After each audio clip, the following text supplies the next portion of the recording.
What is the life expectancy for harness and lanyards? OSHA 1926.502 and 1910.140, ANSI Z 359.11 to 2021 do not reference a maximum service life for synthetic fiber products. Standards require that the user remove the equipment from service if it has been subject to the forces of arresting a fall.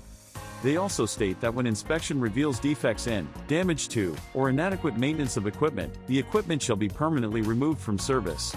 A visual and touch inspections are suggested before each use. Grasp the webbing with your hands and bend the webbing, checking both sides. This creates surface tension, making damaged fibers or cuts easier to see. Webbing damage may not show up through a sight, visual, inspection only, manual, touch. The harness is equally important. Is suggested, but not limited to verify. Deployment signs. Cuts, nicks or tears.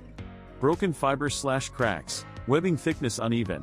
Material marked with permanent marker. Stitching that is missing. Distortion, twists, bends, rough or sharp edges.